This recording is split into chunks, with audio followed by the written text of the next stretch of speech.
Good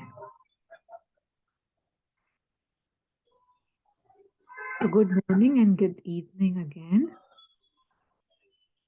Although I am assuming, were able to sit with the mantra that was playing Mother's name. And yet, I would request us to take maybe 1 more minute of just ingathering, stillness, and staying with the breath for a few moments, all the way in, all the way out.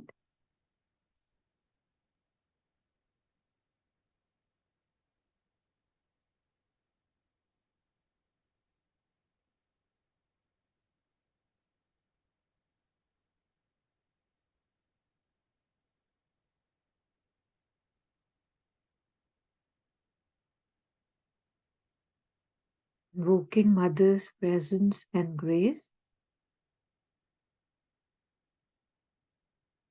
and aspiring for expansion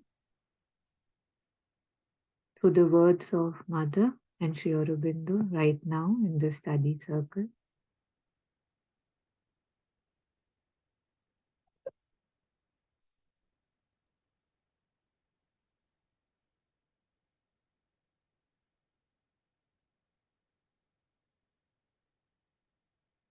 Thank you.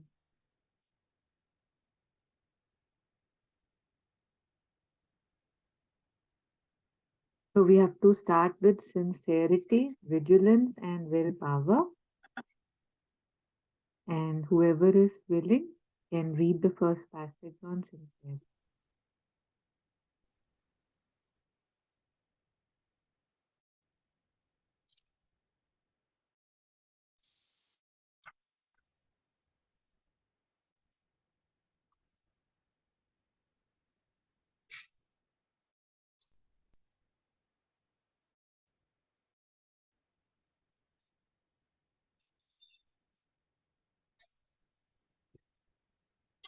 Yes, Sujata ji, are you reading? Because we can't hear anything at your end. Yeah, nothing Okay, is I'll start audible. reading. Okay. Okay. Okay. You Now, can now it's audible. Now it's audible. Yeah, please go ahead. Yeah.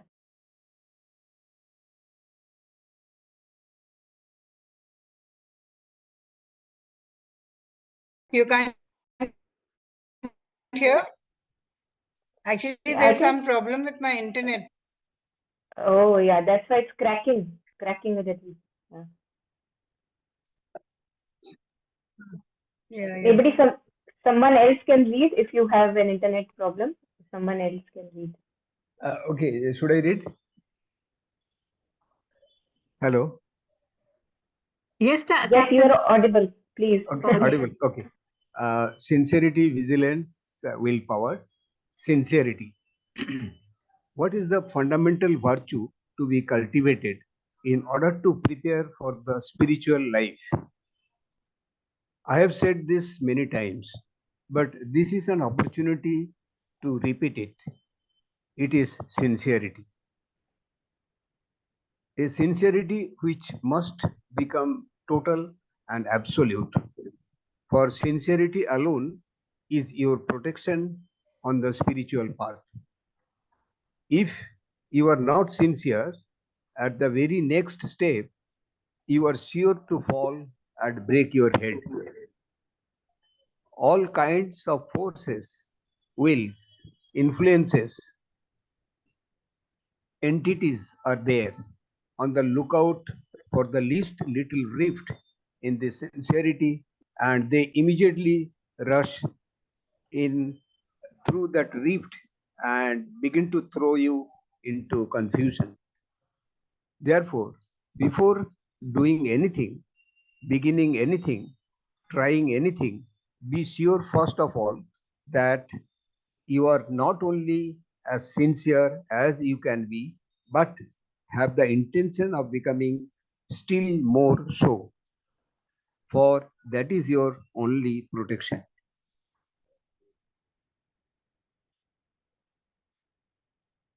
Should I go ahead? I think this is the passage only. This is it. Yeah. Sincerity, yes.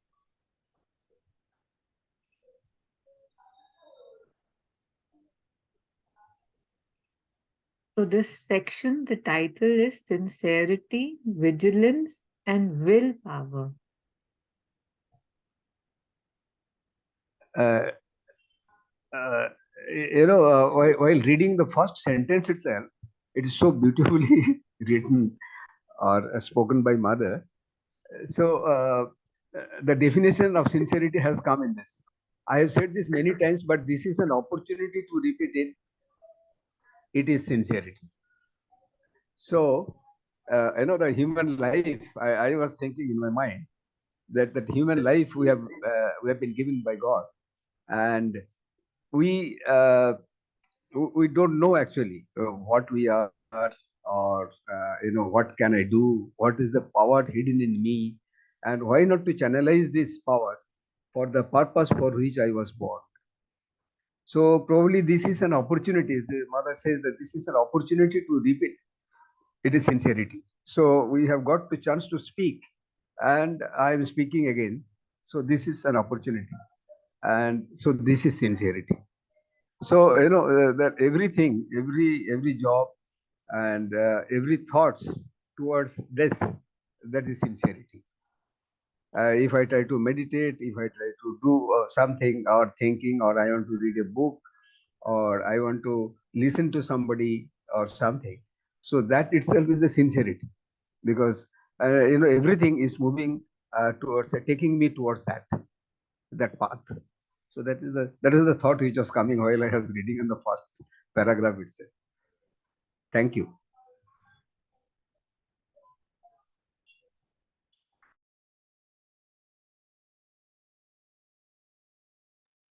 Yes, thank you, Captain. I think again, not while reading, but when you were sharing, I realized that is why, there's and of course, more reasons why the stress on an aim, to have a aim in life, a bigger, higher aim is really important, because sincerity towards what, right? What am I being sincere towards? Like, if I'm just doing my chores and responsibilities and duties and just trying to fit into these roles, if my sincerity is towards that, what good is that sincerity doing me? Except, of course, it's good to build that muscle of sincerity. And yet, how Nandini was sharing the other day in a session about, detailed goals. Like, everything I'm doing, as much as possible, I'm remembering, is this taking me towards my aim? Is this taking me towards my aim? For sincerity, too, we have to first align ourselves, right, towards something. Like, say, in integral yoga, it could be, like awakening with the, kind of realizing the psychic consciousness, or becoming the perfect instrument of the divine, like for each his own. And yet to have a higher thing and then move towards it with your sincerity, I guess would complete the picture, because we can misuse or waste our, will, vigilance, sincerity for things that might not, I don't know, I'm coming from a place of maybe those two help in further moving, and they must. And yet, while we are reading this, if we can remember what we have to be sincere towards, I guess would complete the picture a little bit more, and I'm sure there would be more things.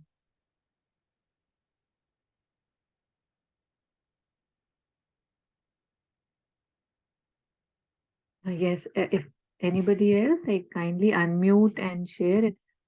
More reflections on this.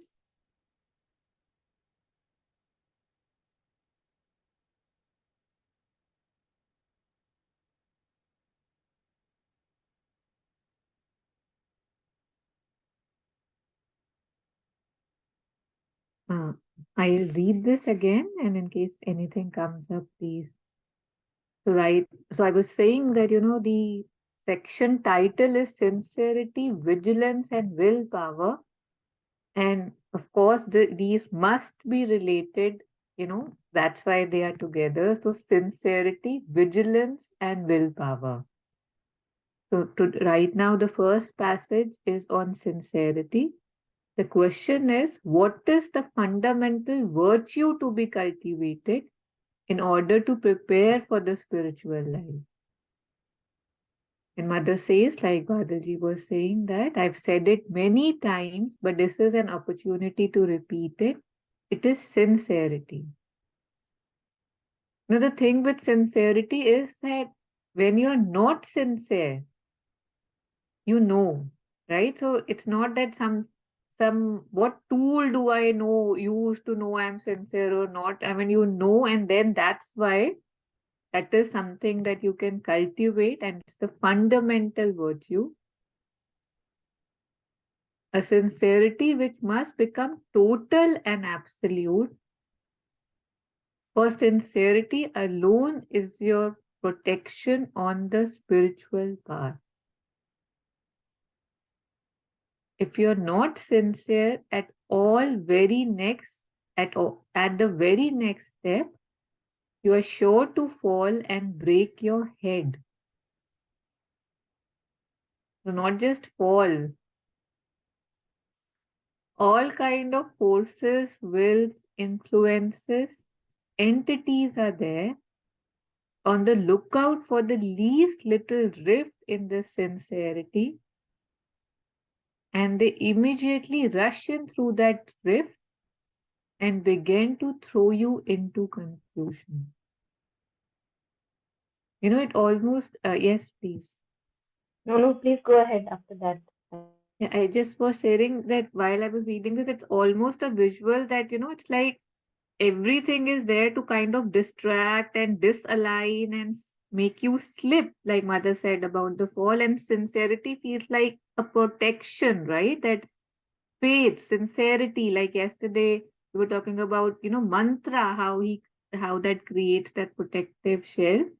So with sincerity, I would, I can move through these forces and entities and influences, align with my aim if I am on it, as sincere as I can. Again, nothing is that this is it, right? 100% sincerity, this is it. Somehow we see everything has a scope of further advancement.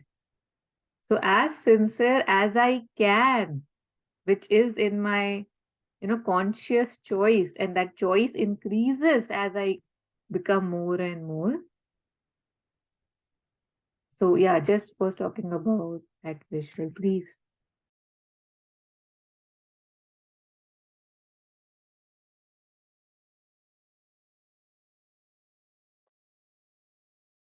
So when you were reading the first, I think, few lines, this one. Yeah, this sincerity alone is your protection on the spiritual path. And the question is, what is the fundamental virtue to be cultivated in order to prepare for the spiritual life? I think this also resolves many times we have confusions. For example, okay, I should become more kind, more compassionate, more generous, more self-giving. But as if since mother has got the, as if the kida, we say there is a worm or dal mein kuch kala hai.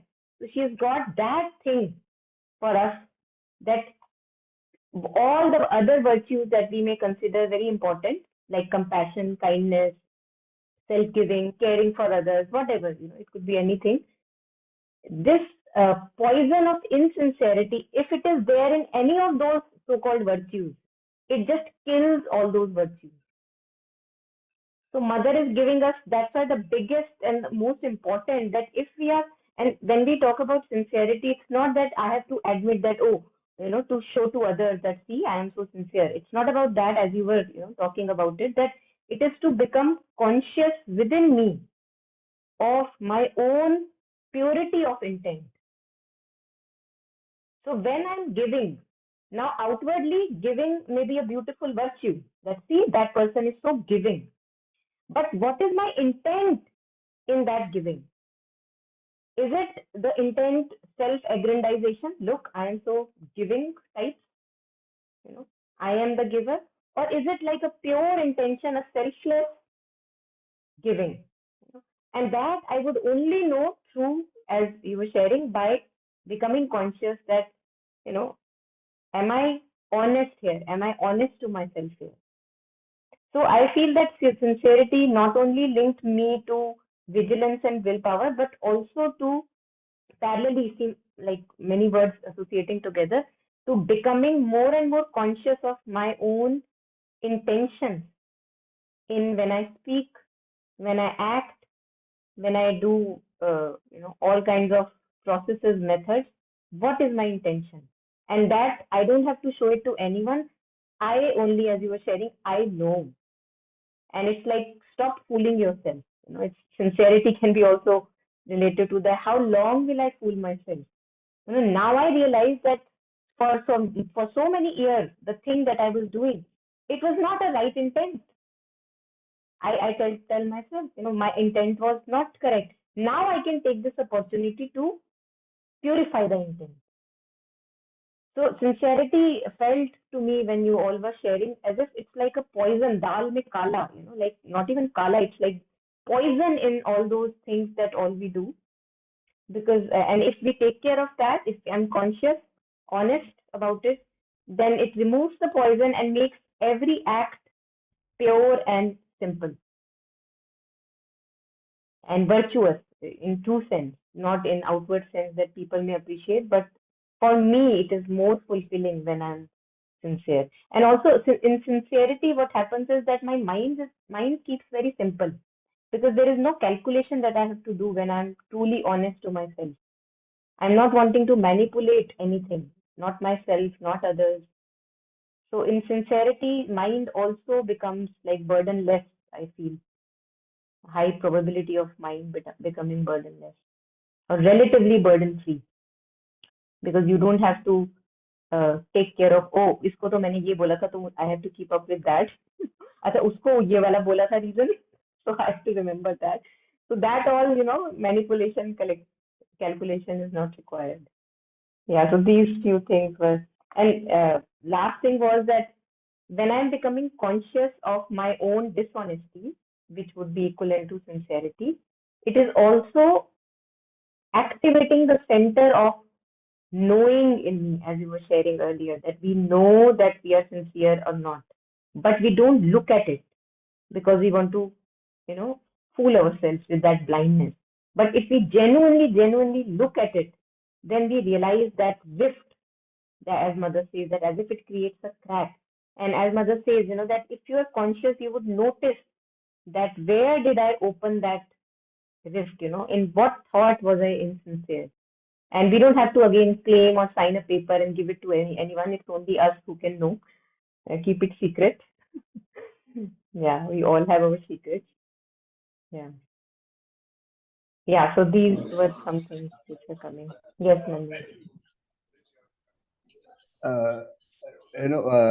I was the next sentence is sincerity, which must become total and absolute. For sincerity alone is your protection on the spiritual path. So I was reading a book. There was one person, his name was Shailendra Mahan. He did Narmada Parikrama. It took 3.5 years by foot, without shoes or anything. He has to start from the beginning of Narmada, and he keep the river on the right.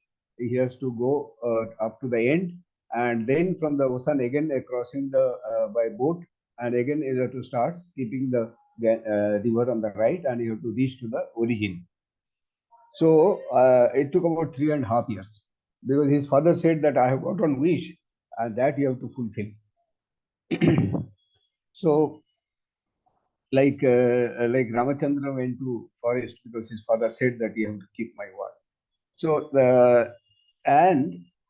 what I saw, that the thick jungle, through the thick jungle he is walking barefoot, and there are so many people, they were doing this parikrama actually in the groups at various places. During these 3.5 years, he met so many people, and they're in a group.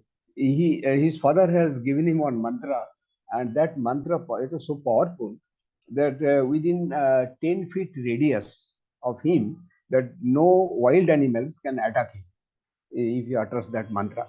So that some black tiger came, and he saw that some of his group member, those who are outside this influence of the 10 feet, and they were attacked, and the tiger has carried the dead body. They caught the net of the person, neck of the person, and they put it on the back and ran away from that place. So, but this time he was totally undisturbed, and those who are within the 10 feet, they also have had that effect of that mantra.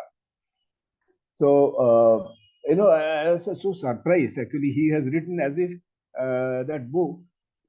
You feel that you are walking along with him. Actually, in the way he has written, and the type of Shiva he has made on the way, and all, he has written everything about that.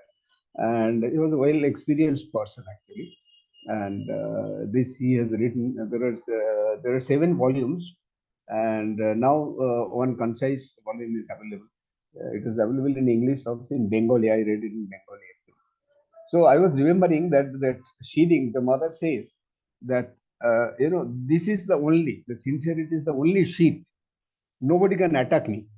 Nobody, no disturbances or no other ill will of somebody or something cannot affect me. If I want absolute, anything absolute means this will save me if my sincerity is in full. So that was the thing which was thought was coming to me while discussing. Thank you. You know what, when you were sharing, it came to me that again, like surrender, we talk about surrender, that how it is like in one moment I can be fully surrendered, in other I can take back my surrender. It happens with us, we are somewhere else, we move away from that surrender. So in terms of sincerity also, I think we see the same movement, that in one particular moment you can be actually absolutely sincere, and in another moment we can be insincere. So actually, we can't claim that, oh, I am a sincere person or I am an insincere person, because even the person who is saying I am not very sincere, in this very saying that I am not very sincere, how sincere is he? Is he? So we are all like fluctuating all the time. At times beautifully sincere, and at times when insincerity seems to be helping with some promise that it will be given to us, then we choose to be insincere. Yeah.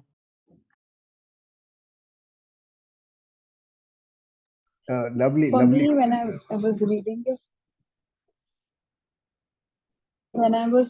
it, I somehow felt that sincerity can be distinguished in 2 ways. Like Monica, when you were saying being sincere in your everyday life, which anyways is a wonderful thing. You really understand yourself. You really are mindful and conscious of your interactions. Really makes the life beautiful.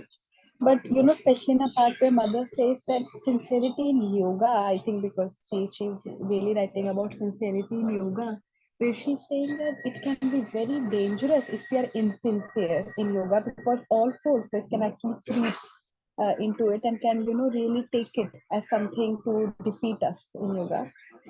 And that made me thought that sometimes we really, it's maybe my understanding, I feel that sometimes we really take yoga for granted, especially integral yoga, in the sense that we think, oh, I am doing yoga now. I am, I'm trying to do yoga.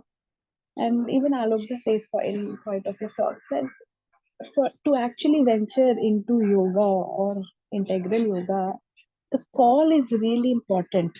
That call.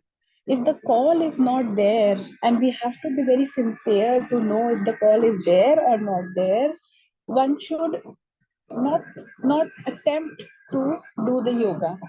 You can keep flaming that call. You can keep reading and keep aspiring to that, to get that call, and sincerity helps us in understanding that.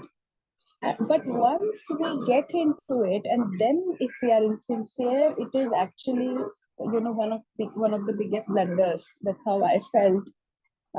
And So sincerity is both important in yoga or in ordinary life. Either we are doing it or we're not doing it. It is both important. But in yoga, it actually takes a very deep meaning, because while doing it, becoming insincere is actually like, it's like making your own pit to fall down. So yeah, somehow I got that, because she focuses on how much being insincere can make us vulnerable to the evil forces and to the asuric tendencies in the world.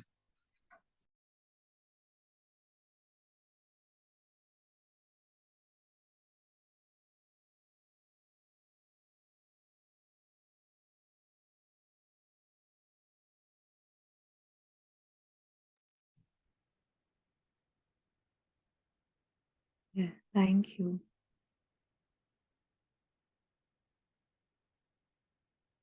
Conventionally speaking, we define sincerity as, I guess, the absence of pretense, hypocrisy, deceit.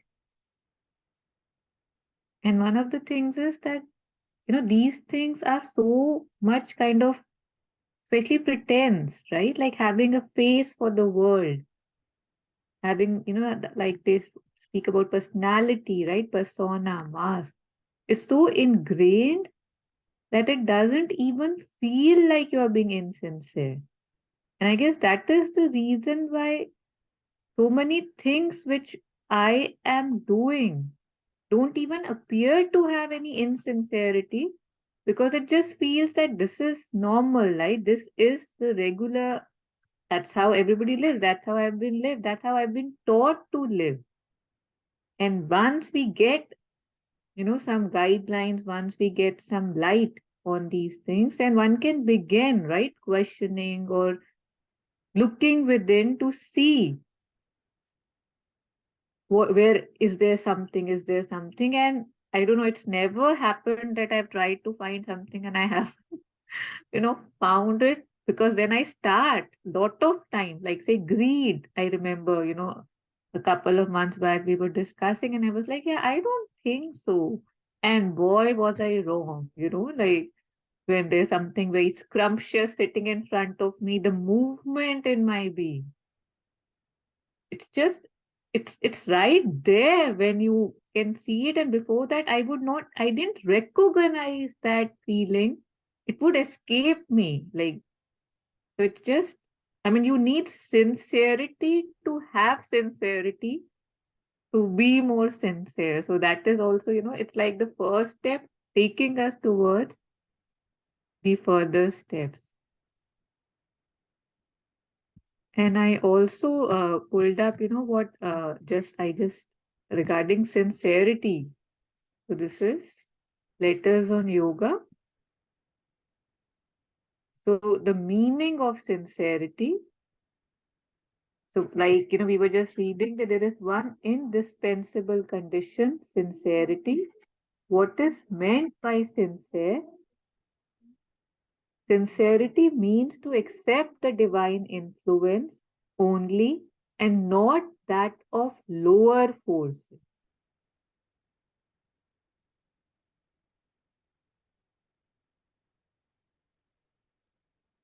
Since I'm repeating that again, sincerity means to accept the divine influence only and not that of lower forces.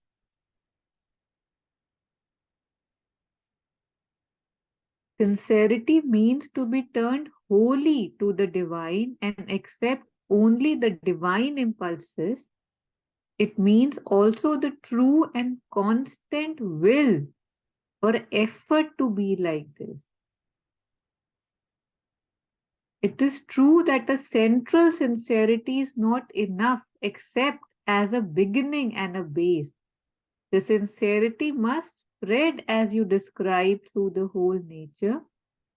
If you simply think I aspire and do things inconsistent with that aspiration, with the aspiration, or follow your desire or open yourself to contrary influences, then it is not a sincere will. And just last, I'll read the last one also. Sincerity means more than mere honesty.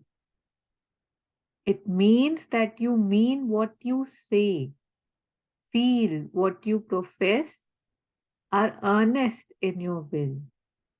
As the sadhak aspires to be an instrument of the divine and one with the divine, Sincerity in him means that he's really in earnest in his aspiration and refuses all other will or impulse except the divine's.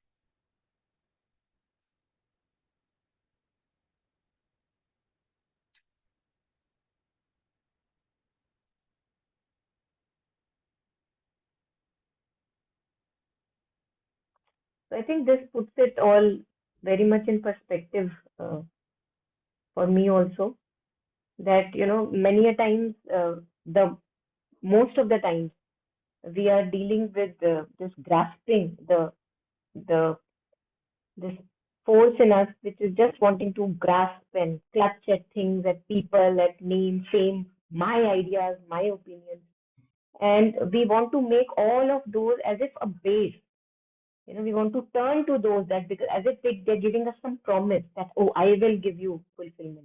And now what you were just sharing, it's like what mother says otherwise also, that just turn to divine for every need, everything in your life, just turn to divine, for people who are doing yoga.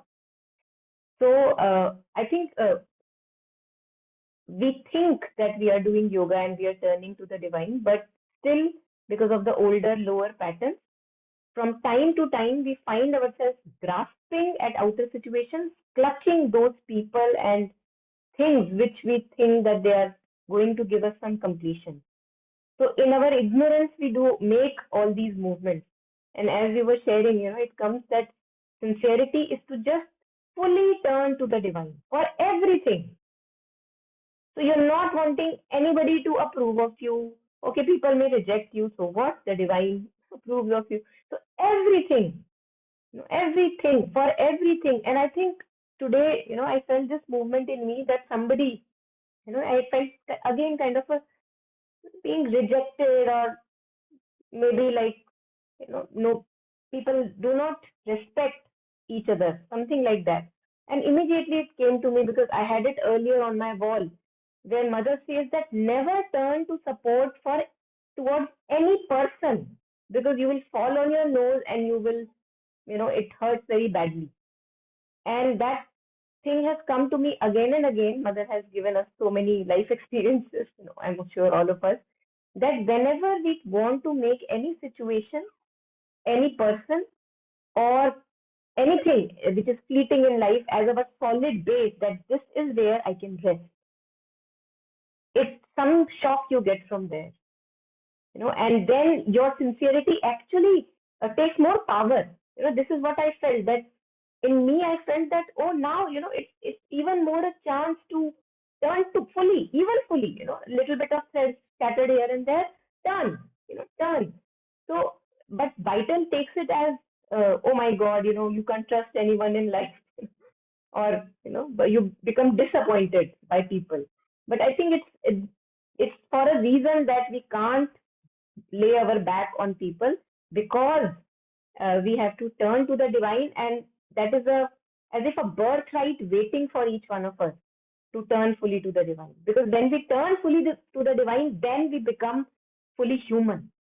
We aren't even fully human right now. And then we can, even in those relationships, we can be even a better person, or whatever you say, non-sticky being, and not wanting to do harm to anyone because of your manipulative agenda.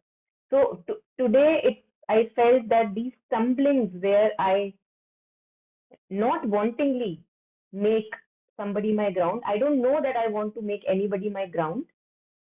Yet when the disappointment comes, then I feel, oh, I wanted something from here. That's why I'm feeling disappointed. And then you remember the mother saying that do not place yourself on anyone as a ground. Just divine, just divine, just divine. And that felt as if that it's like provoking more and more sincerity to fully turn to the divine. So how helpful is our stumbling, if it takes that turn? Yeah.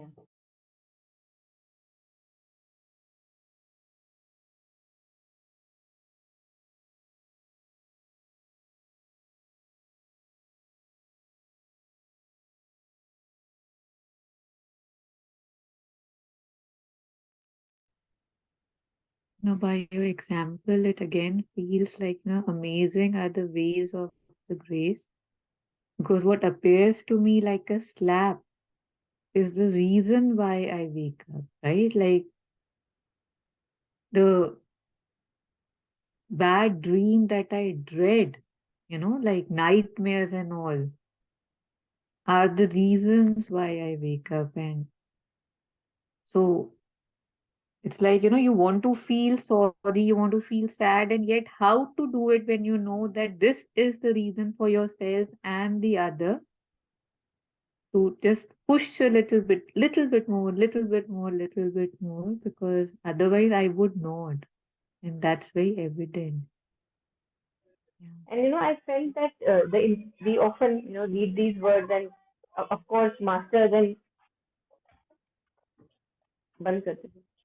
So masters have said, talked about the importance of these words, like they, as if on a rock, drop falls and then drop falls and drop falls, and over centuries and maybe ages, that rock changes into something.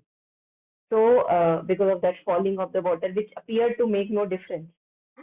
So today I was reminded when the power of these words, that when you are in the middle of the drain, something is happening and you're finding yourself, oh my God, but how did I reach here? Something or the other from the mother or Sri Aurobindo, it pops up in your consciousness. I'm sure it happens, for those of us who go through the words. And it helps, usi samay you can get up and rise and dust your pants, smile and, move on. So today, this stumbling, what Sri Aurobindo shares in Savitri, that through our stumblings, the world is perfected, and our errors are his steps on the way.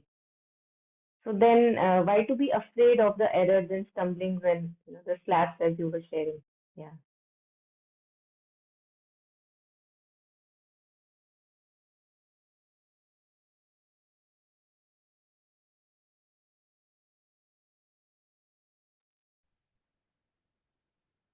When you were sharing, I was reminded of something I'd read in the news like years back.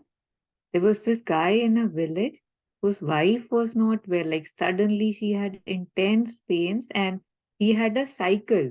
Like it was a remote village and he took her on the cycle. And I guess the hospital was maybe 7 to 8 hours away. And she died on the way. Like she couldn't reach. And that man was so shocked by this happening and he felt so helpless that there was a whole mountain that he had to, kind of go around to reach the bigger hospital. That once he passed on, he started building a tunnel through the mountain. And everybody told me, have you lost your mind?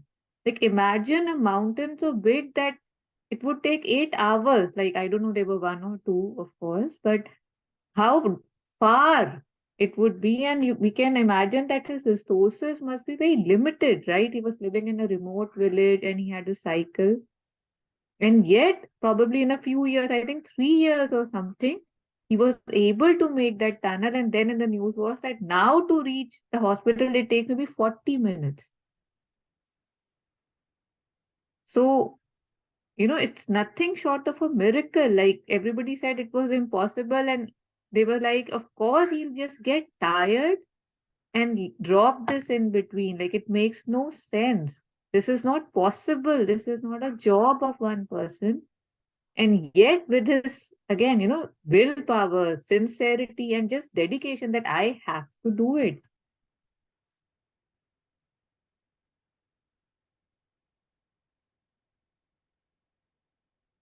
So no matter how far things feel or how difficult, sincerity looks like, because it's every moment, like you were sharing, any moment we can lose it, we can lose it.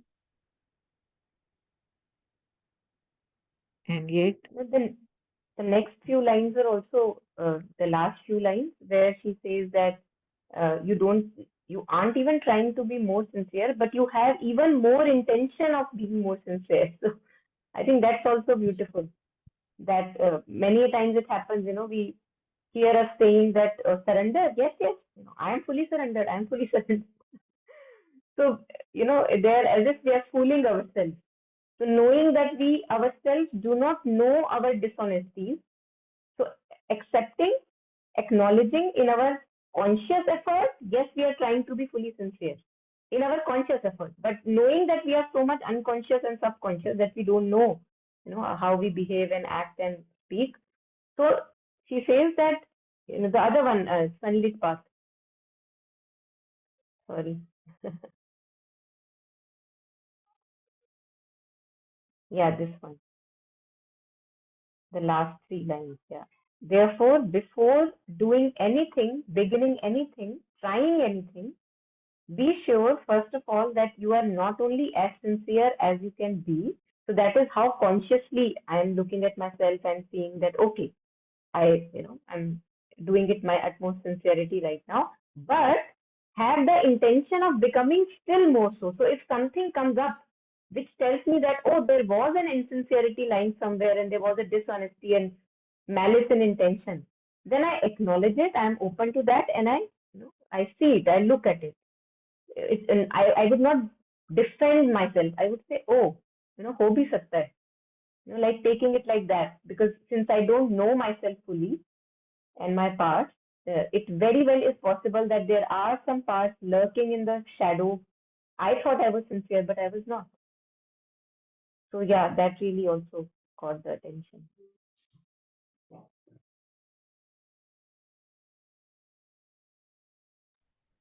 I was when I was reading law, so the criminal law, they have the intention of, mother says, the intention of becoming still more so. That intention is so powerful. Like in law of torts, there was a mango in the mango tree, and I aimed at mango and threw a stone, and that stone had fallen on somebody's head, and he got injured. So when they went to the court says that intention was not to hit him. So intention was to hit that mango so that it falls and he will eat that mango. And that person has suddenly come on that way. Actually, that was not the usual path. It was not a public road that the man should have come, but he has come accidentally due to some reason or something. So what I'm saying, that intention of some murder has taken place, but there was no intention of that person. So that person is saved. The intention is very important. So when you are talking about that intention, so I was reminded of that. The law in the world law, actually, what we have got the law, this all from the British people at the time. So it is written in the intention of, we have to see the intention behind how the things have taken place, or accident or incidents and all. That is one. And secondly, about that miracle, we have got so much of hidden power within us. So when I was doing my commissioning course at Air Force Defense Course, so the course has just started, and we were taken to the that officer's room, and he wanted to brief us that how to go about it and what is it actually the logistics branch of Indian Air Force. So there was a wooden plank in that, it was written there in his office, impossible we do at once, comma, miracle takes little longer. And that sentence moved me so much till today. If anything difficult or it could not be done, or anything of any organization I have joined later on, I still remember this sentence, and I get enormous strength to do this. How can this be done? How can this not be done? Actually, it can be done. But I may reach actually 10%, 20%, 50%, 80%, 90%. But it can be done. There is nothing like which cannot be done by the human. So I get the enormous strength, the spirit comes from this sentence, that impossible we do at once, which was declared that it is impossible, it cannot be done.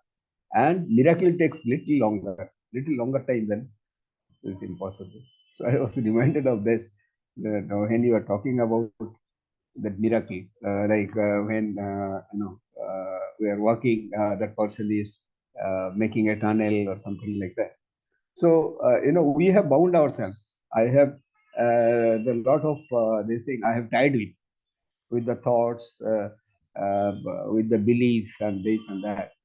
But actually, we have got that enormous strength. Whatever we want to, it can be done. It can be, and there is no one can stop this.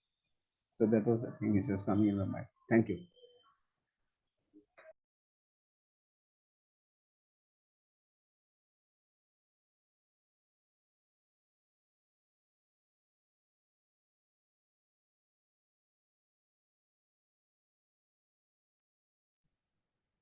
Yes, any more reflections? And I'll share the passage. It's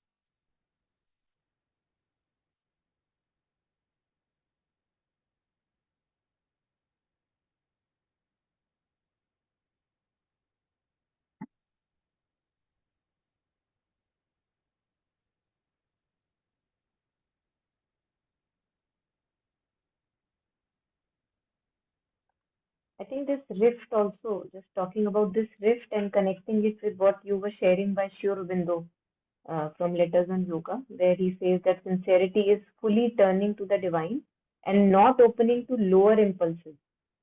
So this is very interesting to connect it, because when we open to lower influences, we all know what are those lower influences.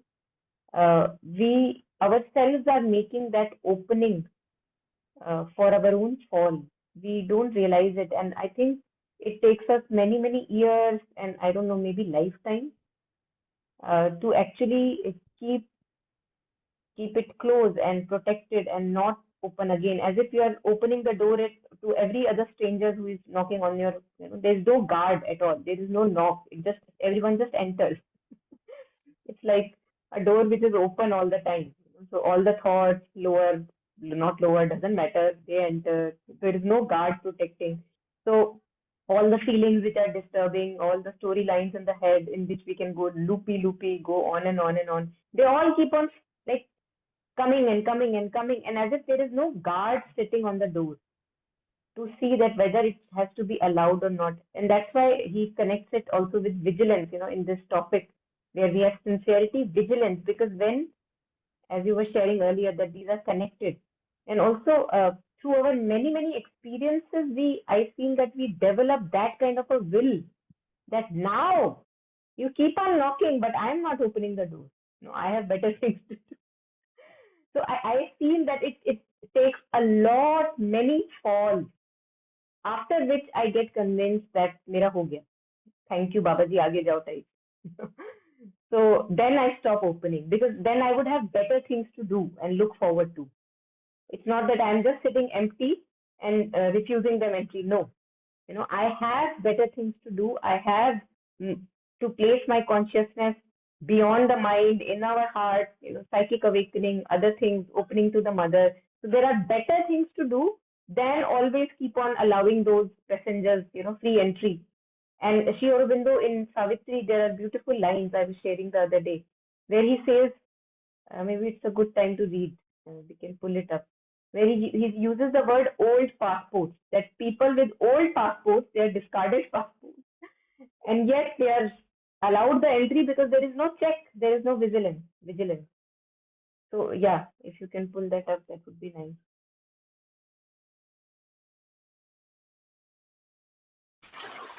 I also wanted to share, if we actually look in the genesis of the meaning from the where the word came, sincerity, it comes from a Latin word, I think, sincerus, something like that. Because I really found it interesting, and the meaning that was shown there was it was one's growth from the sin, and the other one was to purify, which is very different from how we understand sincerity now. But I was so marveled, and I've been marveled so many times by, when I look up this thing, that how detailed Mother and Sri Aurobindo's mother's understanding is, because she's also, apart from sincerity, the other thing she really focuses on, even in the school, is progress, that you have to keep progressing, and how progress, growth is, and they're tied, sincerity and progress, in the meaning itself when it emerged. So like how, all these things are just not in isolation, these concepts, they're so beautifully interwoven tightly to, to their, to help us understand and grow. It's not that we can progress being insincere and, or, vigilance and, purification constant, even like I was really marveled that sincerity could also mean purification, because right now we don't think, if we say, oh, we have to be sincere, people will understand it very differently. So it's coming on time, being truthful, but nobody would think sincerity could mean purification. But Mother Shri Aurobindo talks about it so many times. Growth, And how to be sincere, you have to grow, you have to be sincere, and there cannot be an evolution without being sincere. So that was really astonishing. And this is so old, the Genesis, when this came, it was in Latin. I mean, so this that thing also really touched my heart. I got reminded. I thought I so. Yeah, thank you. I found that particular thing from Savitri. It was cancelled, old cancelled passports. So not even old passports, cancelled passports. They cross usually whenever we review the passport, they cross the other one. So even that is serving. Why? Because there is no vigilance. Everyone is allowed entry. So this is, maybe one of us can read this. Um,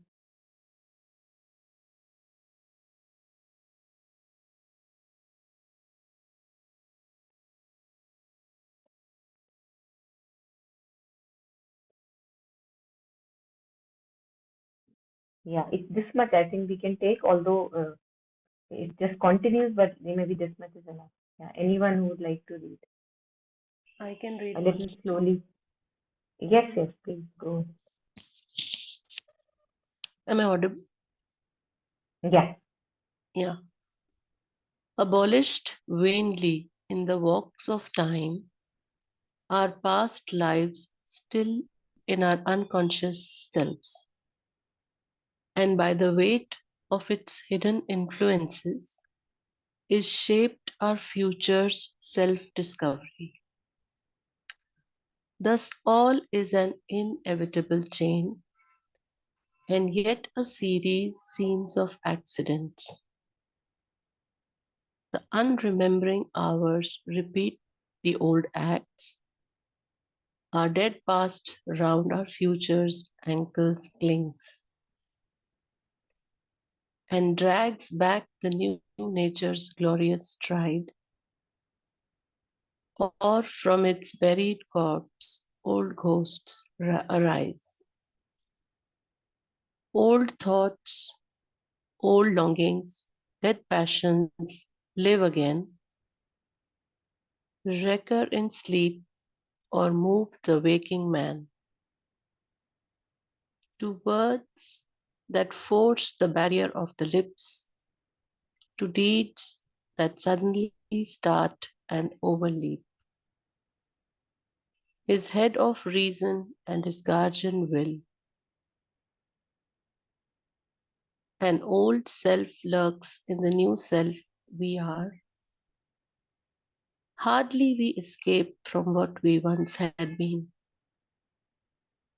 In the dim gleam of habit's passages, in the subconscious darkling corridors, all things are carried by the porter nerves, and nothing checked by subterranean mind.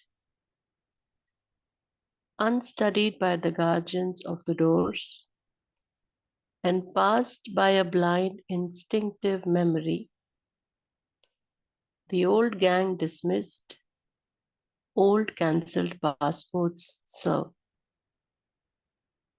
Nothing is wholly dead that once had lived. In dim tunnels of the world's being and in ours, the old rejected nature still survives.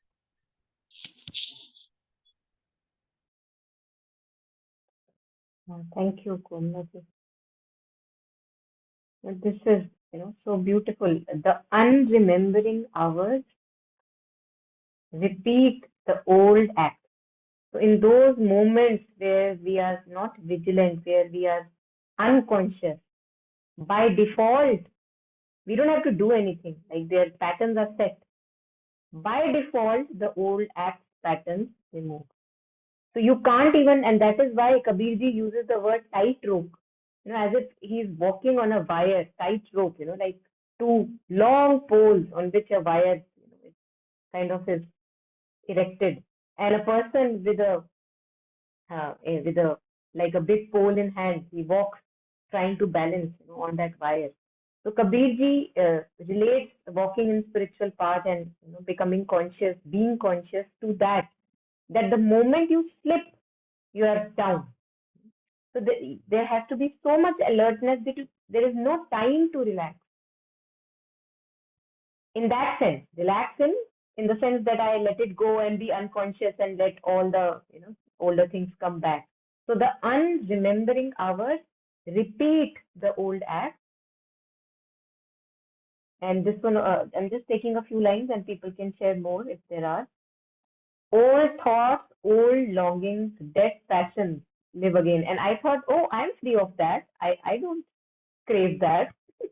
Oh, that coffee I have left, many years ago, but it is still living, So old thoughts, old longings, dead passions live again.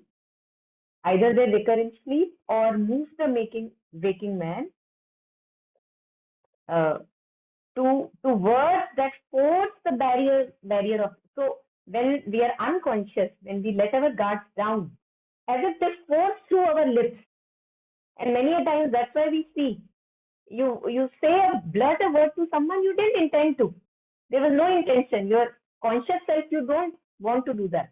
But the moment the guard is down, it's just like they cross the barrier of the word has been said. So to words that force the barrier of the lips, to deeds, we act in that way, to deeds that suddenly start and overleap his head of reason and guardian will. So the head of reason, guardian will, it can't do anything. It's like so powerful, that impulse of the old pattern, that even it overrides the reason. His head of reason and his guardian will is overlapped by those old deeds. Yeah, this one, and yeah, this portal nerves. I think this was also very beautiful, that how we get habituated. So nerves now know. They just know in the way which I think, I feel, I act. I don't have to be conscious for those older patterns.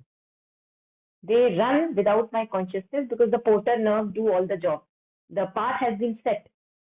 The tunnel has been carved. And that is why, so he says, in the subconscious darkling corridors, all things are carried by the portal nerve and nothing checked by the subterranean mind. There is no need. I think that's why we feel that when we get up in the morning, whatever little ritual we have, either we brush our teeth, our body starts to move automatically. We don't have to do anything. We don't have to consciously think. And these are the power of habits. This is the power of habit. So just like that, if old habits are making us run till now, then those non-beneficial habits which do not serve us anymore, they can be dropped, and new habits which serve us, they can be cultivated, because once we cultivate them, even when there is not too much importance that we are giving, but we know this is beneficial for me. I have to push myself, yet I want to make a habit. And when we make a habit, it runs in auto mode. It runs in then auto mode. So right now I have to cultivate saying ma, ma, ma, ma, ma, ma, wherever I can. But then it becomes my auto mode. I don't have to do anything. Then by default, it's not any other pattern, but it's ma. So that's what is, the power of habits, because it embeds in the subconscious, and then we can let go of the conscious control. It runs unconsciously. So unconsciously, फिर बहुत सारी और भी चीजें, we can do which are good for us. Yeah. So just wanted to bring up these lines, but if there are anything more, please go ahead.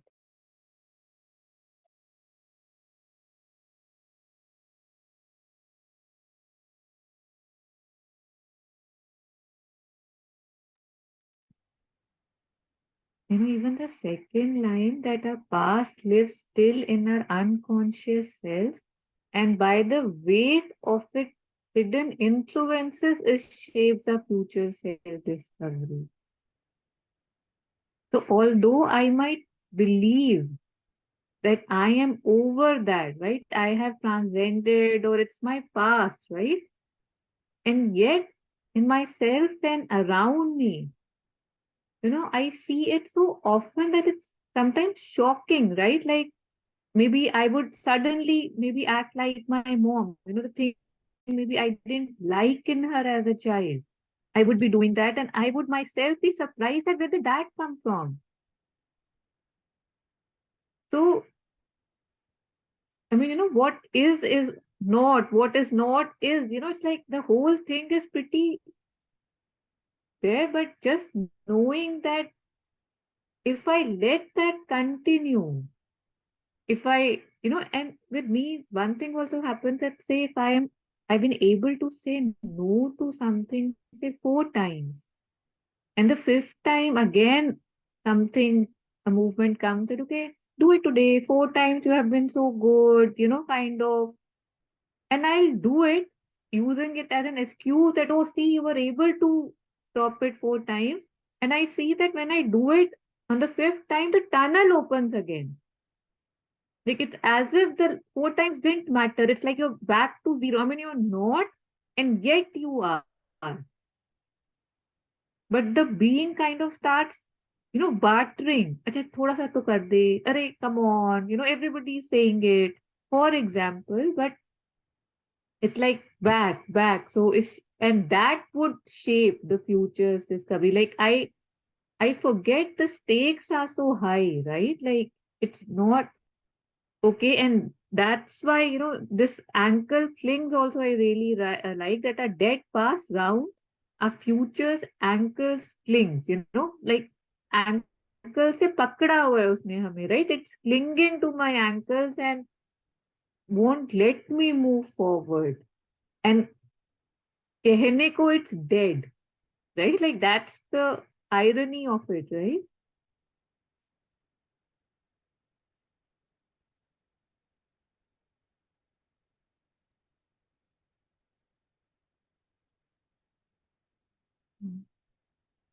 Or from its buried corpse, old ghosts arise. Amazingly. Yeah. You have thought, oh, I have buried that past.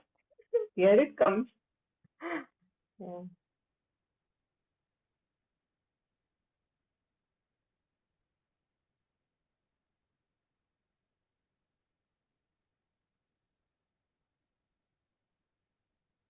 Okay, so yes, thank you for taking that up. Yes. Any more reflections?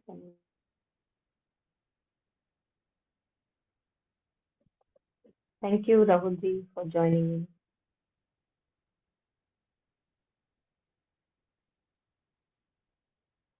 I would just, I mean, I know it's almost more than a time, but I'll just take 2 more minutes for whoever is willing to stay. There was another passage below what we were reading, and it's a small one. It says sincerity in sadhana. Like again, above it, we just said what sincerity is. So, if anybody is willing, they can read it. Otherwise, I'll go.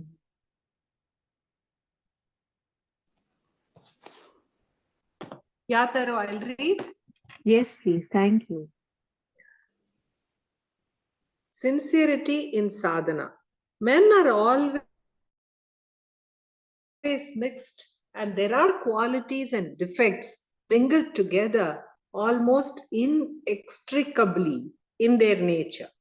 What a man wants to be or wants others to see in him, or what he is sometimes on one side of his nature, or in some relations, can be very different from what he is in the actual fact, or in other relations, or on another side of his nature. Beautiful, no? For reading itself, it's really nice. To be absolutely sincere, straightforward, open, it is not an easy achievement for human nature. It is only by spiritual endeavor that one can realize it. And to do it needs a severity of introspective self-vision and unsparing scrutiny of self-observation, of which many sadhaks or yogins even are not capable. And it is only by an illumining grace that reveals the sadhak to himself and transforms what is deficient in him that it can be done. And even then, only if he himself consents and lends himself wholly to the divine working.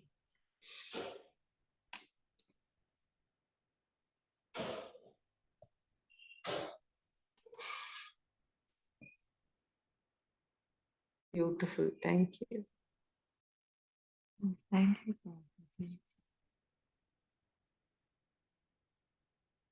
We read this, or what we were just reading from Savitri, and one can feel that it seems too daunting, or the task is too big, or the mountain is too high to surmount.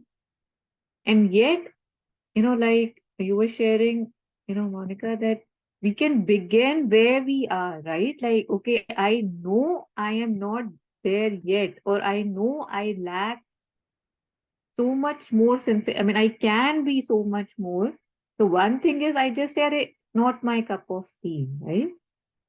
Or I can take it as a fuel, to the fire and say that, oh God, so much insincerity, let me see how I can. Because either ways, one can go. It can be demotivating or it can be propelling. So when we see where we are, it's often not a very good realization if we are honest, because there's so much more that we can be, and we know that moment to moment, moment to moment. Like, yeah, so hoping And we it hurts. can, It yeah, hurts, as you said, it's not a good realization. Like Kabir ji says, बुरा जो देखन मैं चरा, बुरा ना मिलिया कोई, जो मन खोजा अपना, मुझसे बुरा ना कोई. And when I realized that, oh my God, so much insincerity, ill will, how can this be? So, and mother talks about this. We have read it, in other session, that it hurts. It hurts a little, but one has to go through that hurt, because, yeah, one has to go on. Yes. It's like a labor pain, one can say, the pains of a new birth that you can't avoid going through, because I have been living identified as the self, and now that self is proved to be insincere. So I have to now let it go, and move on further towards purity. And letting go, yeah, it hurts.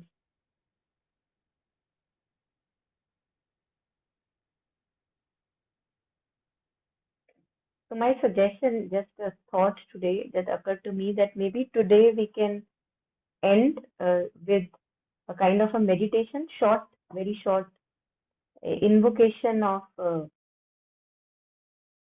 grace, divine grace, maybe in a little different manner, because I don't know if everyone would be trying this out, but let's experiment this and let the Mother's grace work in its own way for each and every person.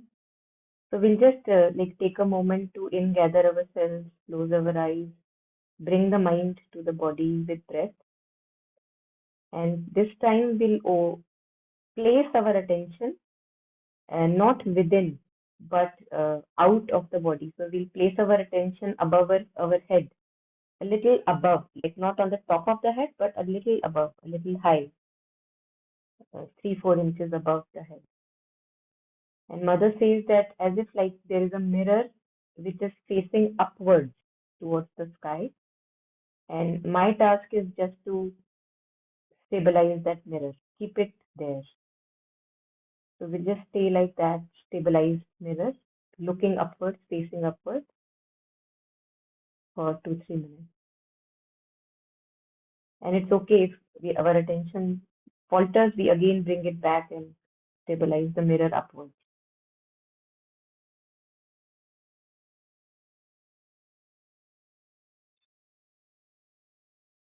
Like a solar panel almost, how it looks upwards towards the sun.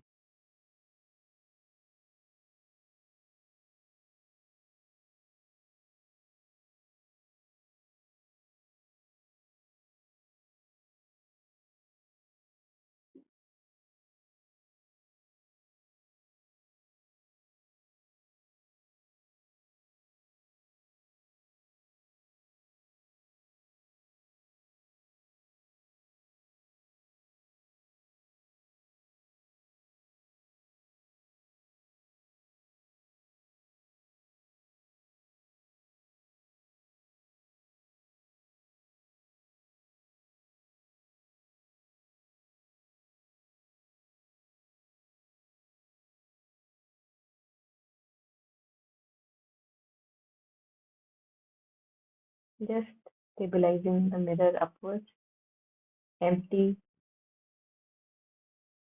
of restlessness, agitation, expectation.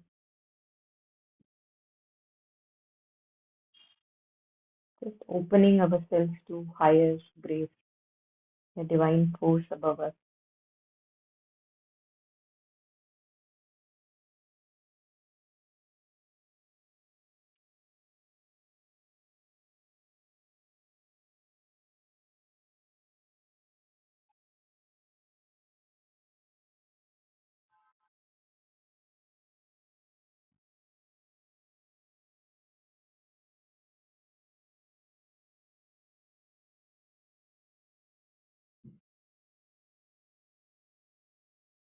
Creating an opening for the divine force to come.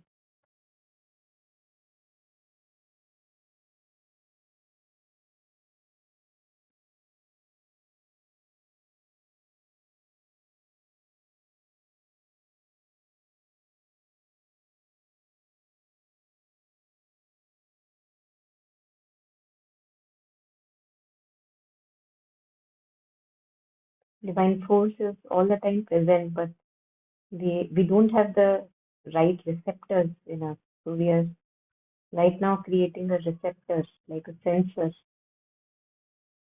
which is ready now. It says, I'm ready.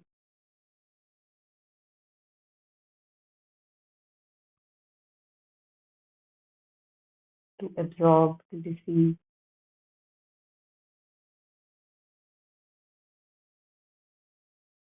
And we can also at times imagine mother's foot above our head.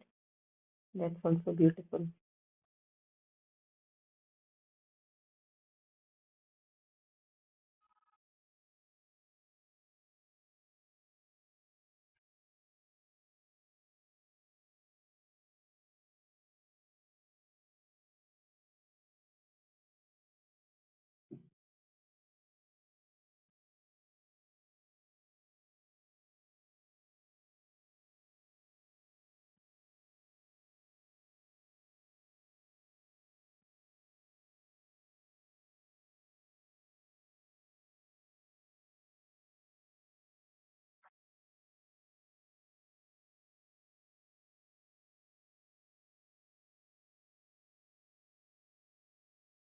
Yeah, so just wanted to share that with all of us. We can do it anytime we have few moments where we want to center ourselves. And when we are lying down, we can actually imagine mother's foot on our heart. That's also a beautiful way to concentrate and lie down. When before sleep we are lying down.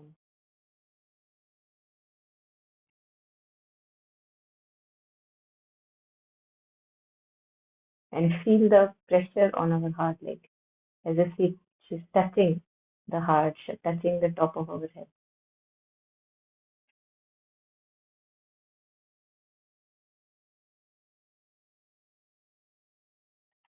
Yeah, thank you.